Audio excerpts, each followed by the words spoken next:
My daughter-in-law had been poisoning me for a year and a half. I discovered it on December 22nd, sitting in my recliner, pretending to be half asleep. Karen thought the pills had finally dulled my mind. She didn't realize I'd stopped drinking her coffee 2 weeks ago. "After Christmas, we'll move him," she whispered to my son, David. "I called Oak Haven. They have a bed ready." "Are you sure?" he murmured. "Look at him," she hissed, her voice like glass scraping metal. "Drooling like an idiot. Once he's committed, we get power of attorney. This house is ours, 900,000 free and clear." I kept breathing slow. I'd faced worse silence before, in jungles where sound meant death. But this was a different kind of battlefield. She thought she'd broken me. She had no idea I was documenting everything. It began right after my wife, my Helen, died. 52 years together. And then one day, the hospital monitors went flat. The morning after the funeral, Karen appeared at my door with a casserole and a smile. "You shouldn't be alone, Dad," she said softly. "Why don't you stay with us for a while?" I hesitated. The house still smelled like Helen's lavender soap. Every photo felt like a ghost staring back. So I agreed. At first, it felt like kindness. Karen cooked. David carried my boxes. The grandkids hugged me goodnight. But grief fogs judgment. It makes poison taste like honey. By spring, the small humiliations began. Karen replaced my favorite mug with one that said, "Senior Moment Club." She laughed when I fumbled with the remote. "You're cute when you're confused, Dad." Confused. That word began to echo through the house. Every morning at 8:30, she'd bring me coffee, steaming, sweet, with that fake little pat on my shoulder. "Drink up, Dad. It'll keep you strong." By 10 a.m., I'd be dizzy. By noon, half asleep. She told David it was grief. "He's slipping," she whispered, loud enough for me to hear. "It's heartbreaking." I wanted to defend myself, but my tongue felt heavy. My thoughts were fog. One Sunday in April, I woke up on the porch with no memory of how I got there. Karen found me, gasped theatrically, and hugged me like a hero in front of neighbors. "He wandered again," she said. "We'll keep a closer eye." I wasn't wandering. I was drugged. I just didn't know it yet. By summer, my mail started disappearing. She said she was helping organize my bills. But the electric account changed names, mine to hers. My pension deposits went missing for days. One day, I asked David, "Son, have you noticed anything strange with the bank?" He sighed. "Karen's just helping, Dad. You worry too much." He was tired, stressed, maybe blind. He didn't see the way she watched me, like a spider waiting for movement. In August, I found out she'd told the neighbors I was senile. Mrs. Fletcher from across the street stopped waving. The mailman left packages at the gate instead of the porch. "Early dementia," Karen explained sympathetically. "It's hard to watch." I began apologizing for existing. "Sorry, Karen, I didn't mean to." "Sorry, son, I forgot." That's what they wanted, for me to shrink so their guilt could fit. Then came the pills. She switched my medication bottles, claiming the pharmacy updated brands. I noticed the labels looked freshly printed. I noticed the coffee tasted metallic. But grief makes you doubt your senses. October 15th. I'll never forget that date. The morning sunlight hit the kitchen window just right, and I saw the powder swirling in my mug. She smiled, stirring her own cup. "Go on, Dad, before it gets cold." I lifted it, pretended to sip. She watched every swallow like a doctor checking vitals. By 10 a.m., I dumped it in the sink when she wasn't looking. By noon, my head was clearer than it had been in months. That was the first day I knew for sure. But certainty is dangerous without evidence. That night I prayed, not for safety, for clarity. Helen's photograph sat on the mantel. "If you're still here," I whispered, "give me a sign." The next morning I opened the paper and saw a headline. Veterans Legal Office launches Elder Abuse Task Force. And I swear I heard Helen's voice in my head. Document everything. So I did. I bought a small recorder. I kept a notebook tucked in my sock drawer. Every comment, every transaction, every smirk, I logged it. Karen didn't know I'd switched her sugar canister for a camera pen. She didn't know I'd set up motion sensors that emailed me footage while she was out. The Marine in me woke up. She thought she was poisoning a retired old man. She was feeding a soldier patience. By November, I had hours of audio. Once he's in the home, we can remodel. Sell the antiques. Nobody wants that old junk. He doesn't need a car anymore. Every sentence was a nail in her own coffin. The hardest part was David. He believed her. He believed she was helping me. Pause, voice cracks. Maybe because it was easier than believing his wife was evil. Thanksgiving came. They sat me at the kitchen counter while they ate in the dining room. When I asked why, Karen said, "It's just less stress for you here, Dad." Too many voices in there. I looked at my plate. Paper, not china. And remembered how Helen used to press her hand on mine when we prayed. That night I didn't pray. I planned. December 1st, I visited Dr. Harris at the VA clinic. "Doc," I said, "someone's poisoning me." He didn't laugh. He took the coffee sample I brought in a jar. 3 days later, he called. "Frank, there's sedative traces in this. High dose. If you'd kept drinking, your liver would have failed." I sat in my truck for 20 minutes after that call, just listening to the engine hum like a heartbeat. She wasn't just slowly killing me. She was killing my name, my story, my place in my family. I decided then Christmas would be her last holiday in this house. I didn't drive straight home after Dr. Harris called with the results. I pulled into the old church lot 2 blocks over, shut off the engine, and let the silence wrap around me. The world looked sharper than it had in months. Bare oak limbs scribbling across a white sky, a plastic nativity creaking in the wind, a crow hopping between parking lines like a black comma. I pressed my palm to the dashboard and whispered, "Thank you, Helen," because faith takes many shapes, and mine has always sounded like her voice. Then I did the thing Marines do when the ground shifts under their feet. I made a plan. First, the paper trail. I drove to the credit union where they still call me Mr. Miller, and remember the day I brought in a covered dish for the holiday potluck, just because Helen would have insisted. The teller, a woman with kind eyes named Denise, nodded as I explained I needed every statement, checking, savings, pension deposits for the last 2 years. "Everything all right, Mr. Miller?" she asked softly. "Not yet," I said, "but it will be." She printed stacks of statements, slid them across, and added a yellow post-it with her direct line. "If you need me." Those 4 words can steady a man more than morphine.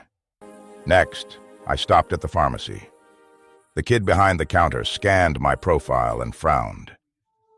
"It says you're on sertraline and prazosin only, sir. No hypnotics, no benzodiazepines." "No Ambien?" I asked. "No lorazepam?" He shook his head. "Not in the last 5 years." "Could you print that?" I asked. He did. Date stamped, signed by the pharmacist. I folded it and slid it into the folder with the bank statements, like sliding ammunition into a magazine. By the time I pulled into the driveway, the early winter light had turned that soft December blue, the color of rooms where children sleep and old men think. I carried the folder to my room and tucked it under the floorboard. Helen and I used to hide birthdays from each other. Cash, notes, silly gifts. I pressed my fingers to the wood. I'm using our hiding place for war now, sweetheart. I'm sorry. That night, Karen reheated pot roast and set my plate at the kitchen counter again. The dining room glowed with candles and crystal. I heard clinking glasses, the engineered laughter of people who practice smiling in mirrors. "Big day, Dad?" she asked, sliding my fork closer like I was 9. "Quiet," I said, letting my voice trail. Tried to read.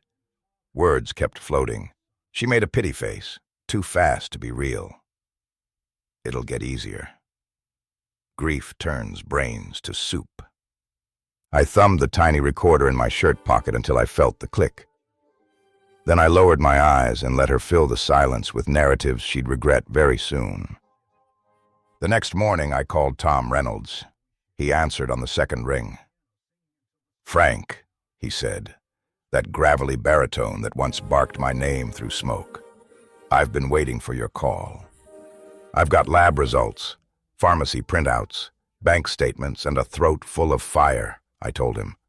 "What I don't have is time." "You've got enough," he said. "Come by the office. Bring everything. We'll put a roof over your truth." Tom's office was a cramped room behind the VFW, where the coffee is too strong and the flags hang heavy. He handed me a legal pad and a pen. "Start from the beginning," he said. "Dates, symptoms, lines they said, who heard what. Be boring. Boring wins cases." So I wrote. I wrote about the first metallic sip, the fog at 10 a.m., the nap at noon. I wrote about the neighbors whose kindness curdled into pity, about the grandkids told to hug me gently, like I might fall apart. I wrote about Karen's new shoes and David's boat brochures and the refinance inquiry with my signature that wasn't my signature. Tom read. He didn't interrupt. When he looked up, he had the face of a man who has decided something that'll cost him. "Okay," he said. "We're going to do 3 things at once. 1. Duplicate your evidence and store it in 3 locations. 2. Alert the County Adult Protective Services and the VA social work team quietly. No sirens, just eyes. 3. Loop an attorney who eats elder exploitation for breakfast." "Do I know her?" I asked. "You will," he said, and dialed. "Laura Price, smart, mean in the right direction, has a laugh like a porch swing. She'll like you." Laura arrived with a canvas bag full of folders and questions that cut clean. She asked me permission before she took anything, and when I nodded, she said, "Thank you, Mr. Miller," like consent meant something, which it does. "Here's how predators think," she said, uncapping a pen. "Confusion is a currency. Isolation is a tool. Paperwork is a knife. We'll take all 3. She slid a form toward me. "This revokes any power of attorney drafts they may have cooked up. It names a temporary agent.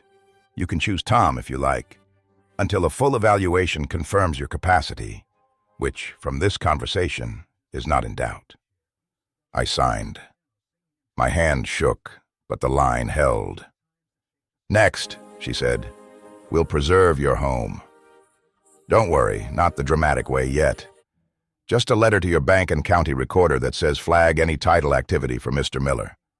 If they try to file something, it pings us." "And the recordings?" I asked. "Back them up," she said. "Cloud, thumb drive, your brother's freezer, everywhere." We worked 3 hours like ants, unglamorous and relentless. When I left, she handed me a business card and squeezed my shoulder. "I'm sorry you're living this," she said, "but I'm glad you're the kind of man who wrote it down."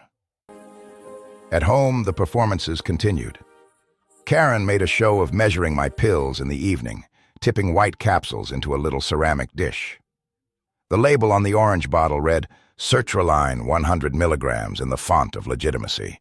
The capsules inside were smooth and blank and not sertraline. "Take these," she said. "Doctor's orders." "Which doctor?" I asked, reminding my voice to wobble. She blinked. Dr. Harris. Funny, I said quietly. He says I'm only on 2 meds. Something unpleasant flickered across her face, like a person checking a window at night and seeing their own reflection. Maybe there's a mix-up, she said. You know how pharmacies are. I nodded, as if pharmacies were tricky beasts and not barcoded machines. Of course. She watched me swallow 2 pills. I tucked them under my tongue like I was a teenager again, avoiding a swig of cheap whiskey, and spit them into a napkin when she turned. I slid the napkin into my sock, kept my face soft. A man's mouth can be a vault when it needs to be. Later, I tucked the napkin into a zipper bag, labeled with date and time. Laura called that chain of custody. I called it hope. I started moving differently in my own house. Not scary different, strategic different. I left my phone to charge on the kitchen counter near conversations. I hummed old hymns in hallways so they'd keep talking once they heard the harmless tune of a fading man. And at night, the house became a map. I memorized the creaks again. 3rd stair from the top, plank by the pantry, the hallway just outside the guest bath.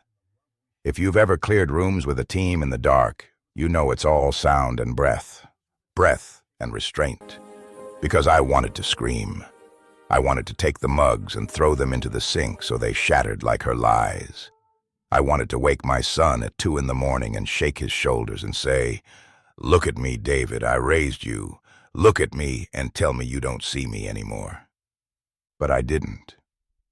Instead, I recorded the way he laughed on the phone with his buddy about lake weekends, once the place is ours. And I recorded the way Karen told my granddaughter that, "Grandpa's brain is like applesauce right now, honey. We have to be gentle." I recorded my own breath before and after she said it. It sounded like a man learning how to breathe underwater. December unrolled like a ribbon. Karen put cinnamon sticks on radiators and fake snow on the mantel. She replaced Helen's ceramic angel, the one with the glued wing, with a glittering stag that meant nothing to anyone. She was careful with her replacements.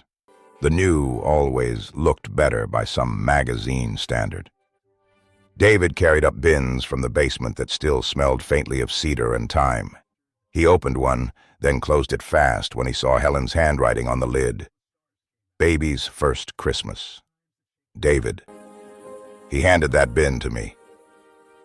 "You want to go through this?" he asked awkwardly. "I will," I said, and took it gently. I didn't open it where he could see me cry. That night, alone, I lifted the yellowed lid and found the tiny knitted booties. The photograph of a young man with a mustache too proud for his face, holding a baby with furious hair, and a recipe card in Helen's perfect loop. Sugar cookies, cut like stars, bake like hope. I pressed the card to my chest. I let it hurt. Then I slid it into the folder under the floorboard, because some evidence isn't for court. It's for courage. Laura called with updates like weather reports. "A PS is quietly observing," she said. "Your bank has flagged title activity. Dr. Harris filed his report. Excellent detail. We're close, Frank." "How close?" I asked. "Close enough that I'd like you to keep pretending for a few more days," she said, apologetic. "Christmas will keep the calendar clean. Everyone's home. Paperwork moves slower than people. You'll be safer." "Safer," I repeated, tasting the word. "You ever notice how safe feels like a polite word for not yet?" She exhaled a small laugh. "You're not wrong." "I can do not yet," I said. "I've been doing it since '69. "Then keep breathing," she said. "We'll handle the rest." 2 days before Christmas, David knocked on my door frame, knuckles soft against the wood like he remembered how to be a boy, asking permission to enter. "Hey, Dad," he said. "Karen's making fudge." I nodded. "I was thinking," he said, looking past me at the photo of Helen. Maybe after the holidays we could, I don't know, set up some routine. For your meds, for walks, for things. Things, I said. He shifted his weight. I'm trying. I know, I said, and meant it with a sort of ache that felt like leaning on a wall that isn't there anymore. Do you?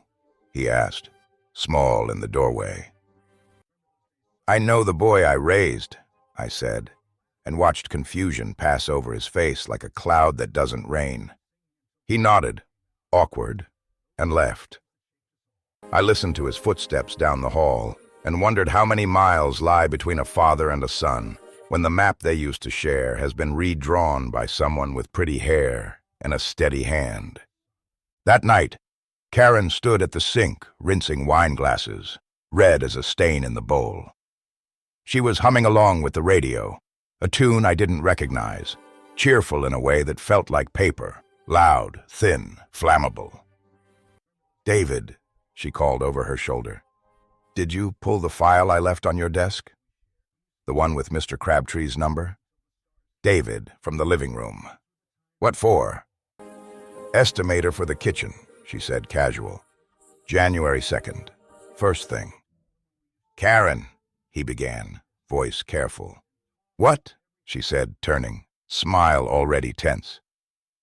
Can we not do this now? He asked. It's Christmas. It's planning, she said. Planning is love.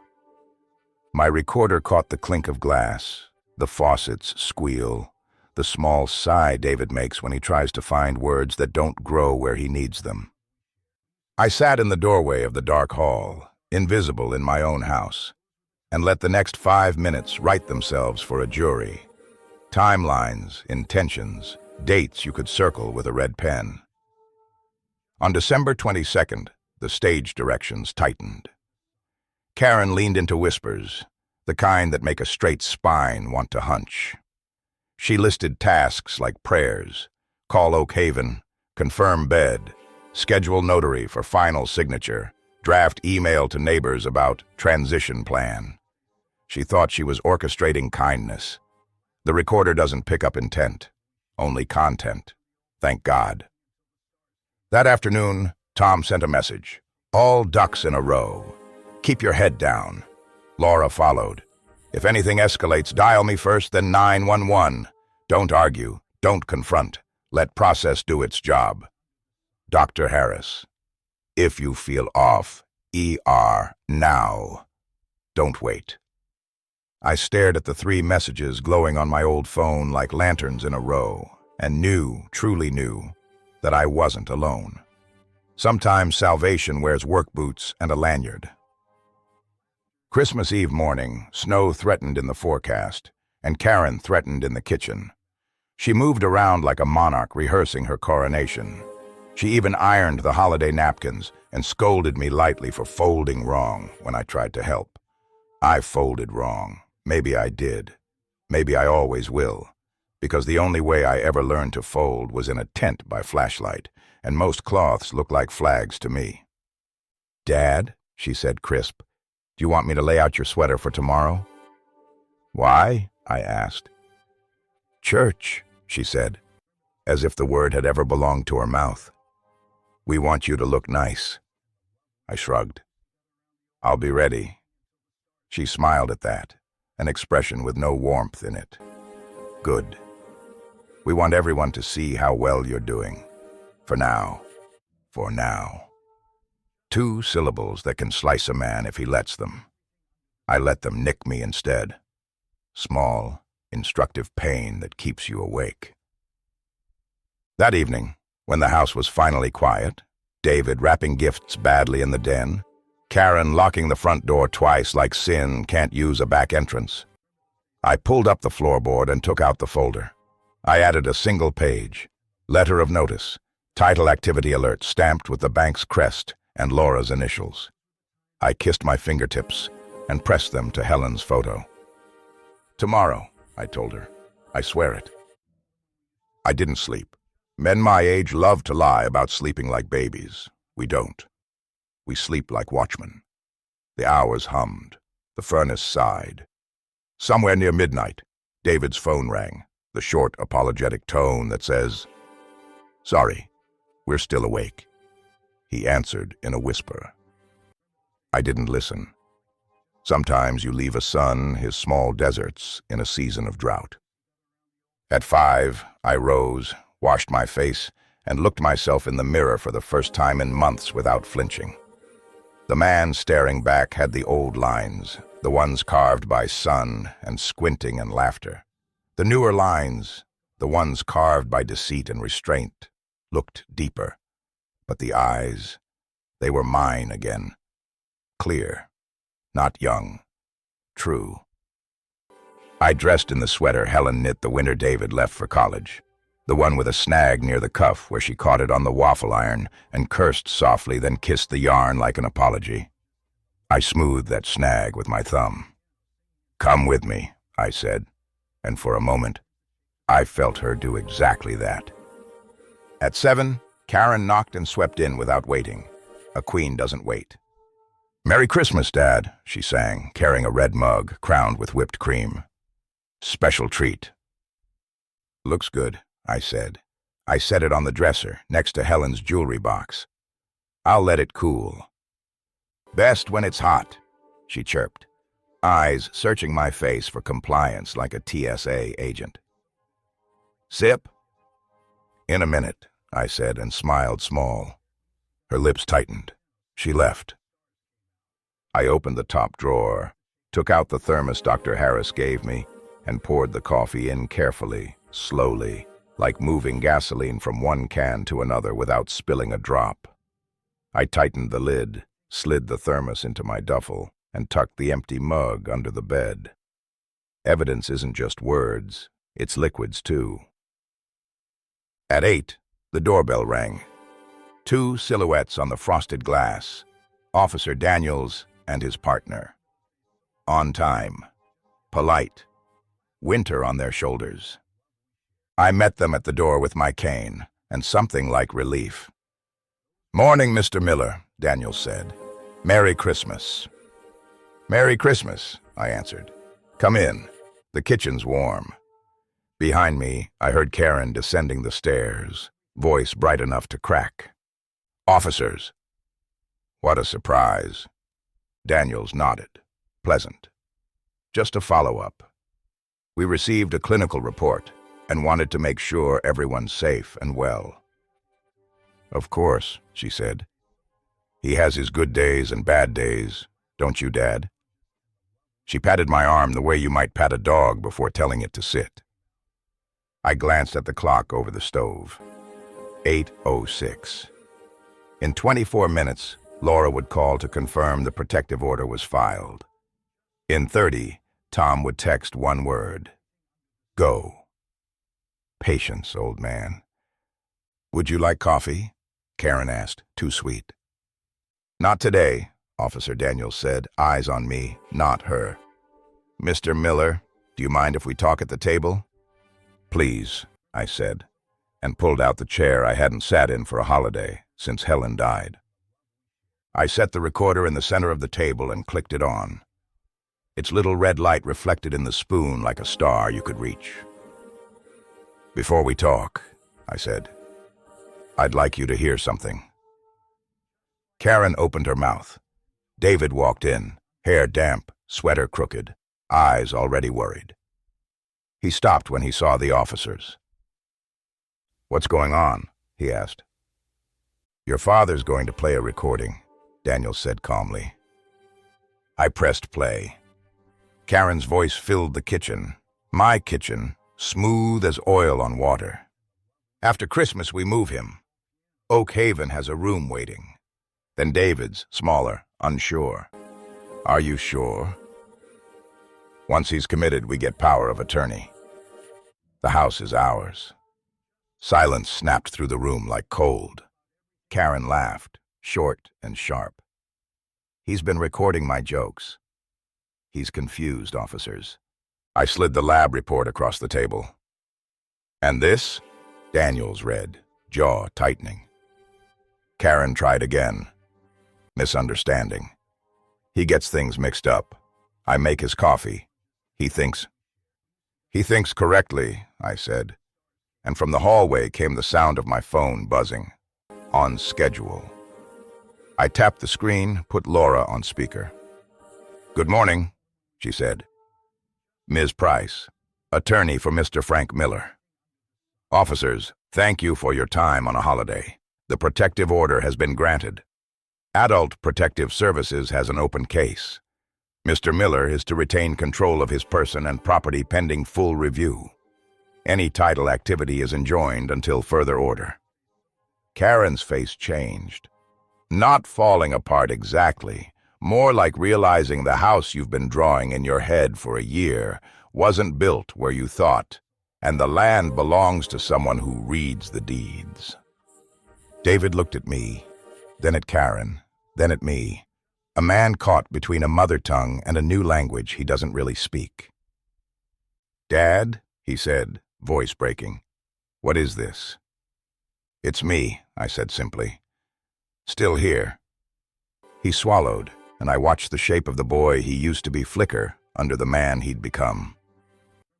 Officer Daniels cleared his throat. "We're going to step outside and speak with Miss Price. No one leaves. Mr. Miller, are you safe here for the next hour?" I looked at Karen's hands, perfect nails, tiny tremor. I looked at my son's face, hope and horror sharing a chair. "Yes," I said. "I'm safe with the truth on the table." They nodded and stepped out onto the porch, boots knocking snow from their soles. The front door clicked. Winter air sighed under it. Karen turned to me, all silk gone. "You ungrateful old—" "Careful," I said softly. "The recorder's still on." She snapped her mouth shut and smiled a smile that belonged on knives. David rubbed his temples. "Karen, tell me you didn't—" "Didn't what?" she said. "Cook? Clean? Keep this house from falling apart, while your father—" "While I what?" I asked. "Trusted you?" She looked at me, then the way people look at fires they started accidentally, fascinated and horrified, and already rehearsing their alibi. The clock over the stove ticked to 8:30. The house held its breath. I set my hands on the table Helen polished before every holiday, the table where she taught David fractions with pi, the table where we signed the last mortgage check, and she cried, and then laughed, and then asked if we should dance in the kitchen like fools, and I thought, this is what taking your place back looks like. Not thunder, not applause, just a chair, a voice, a name. Kept. "Christmas," I said, almost to myself. "Seems like a good day for the truth to be born." No one spoke. Outside, tires crunched the new snow. On the porch, boots returned. The door opened. "All right," Officer Daniels said, voice steady. "Let's proceed." And I knew the next hour would change the rest of my life. The kitchen clock ticked loud enough to count every second between justice and collapse. Officer Daniels stood by the counter, his partner jotting notes on a clipboard. Karen's painted smile had hardened into something brittle, her eyes darting between me and the door like she was calculating distance.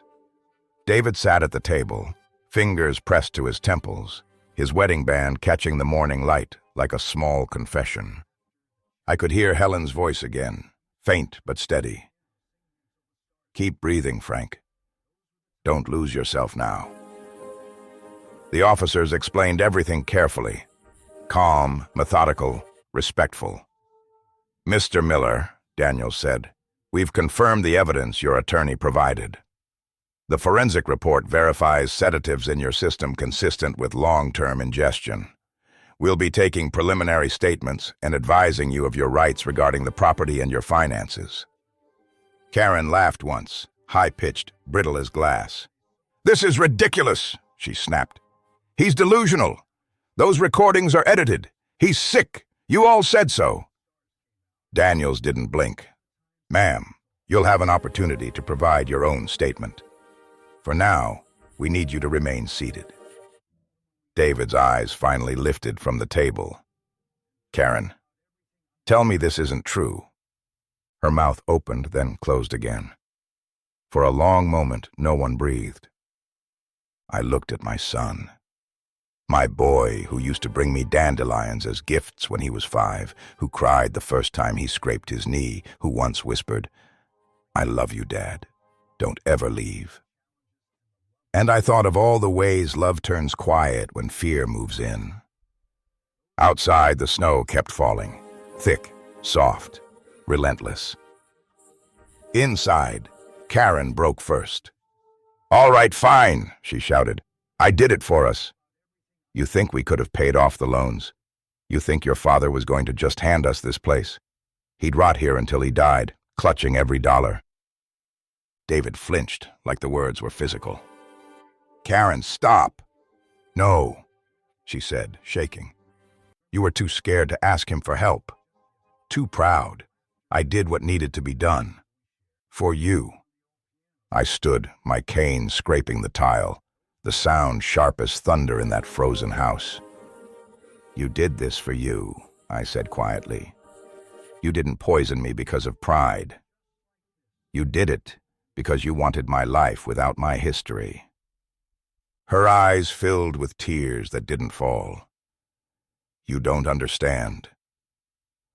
"I understand perfectly," I said. "You mistook silence for surrender." The officers led her toward the door, reading her rights in calm, even tones.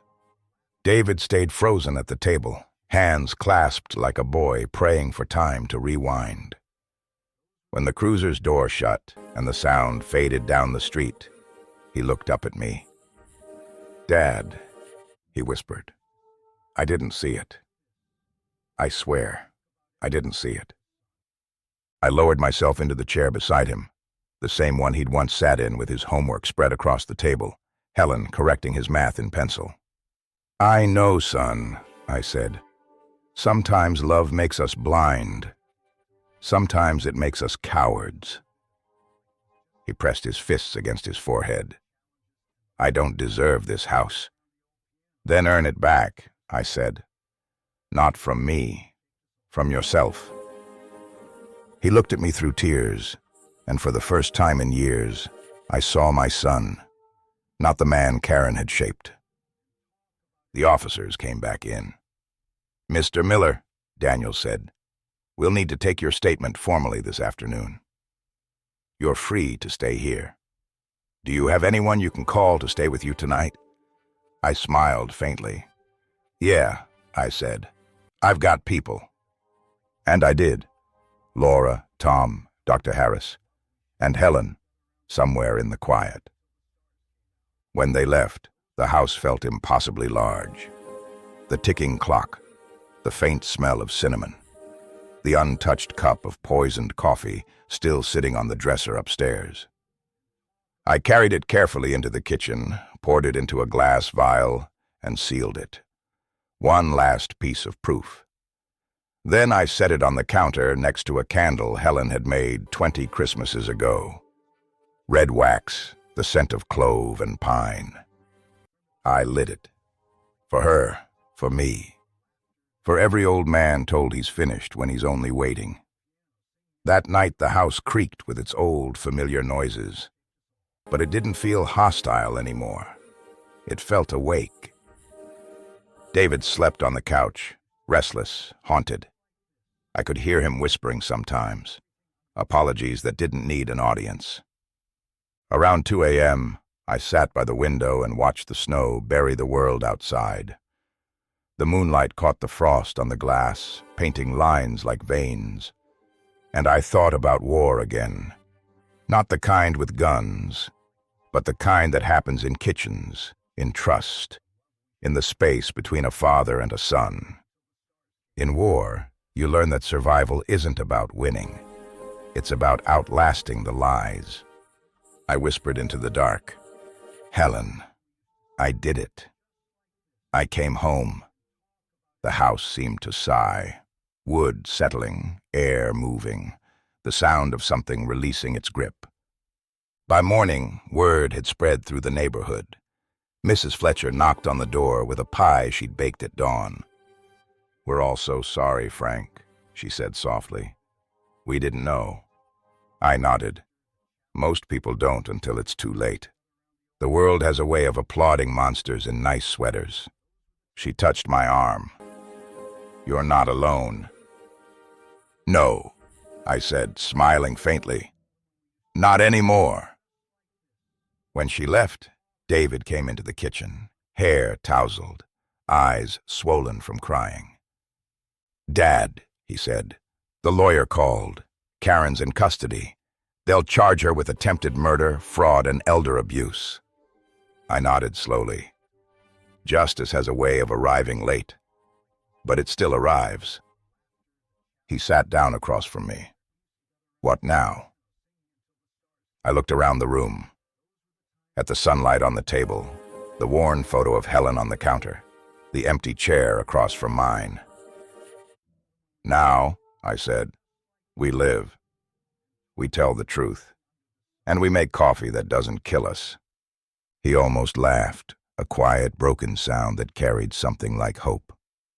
I poured 2 mugs, black, clean, honest. For the first time in years, we drank together, father and son, the war behind us, the truth between us. But life doesn't heal in a single morning. It took weeks for the nightmares to quiet, months before I could walk past Helen's chair without choking on air. The investigators came and went. Reporters called. Strangers wrote letters.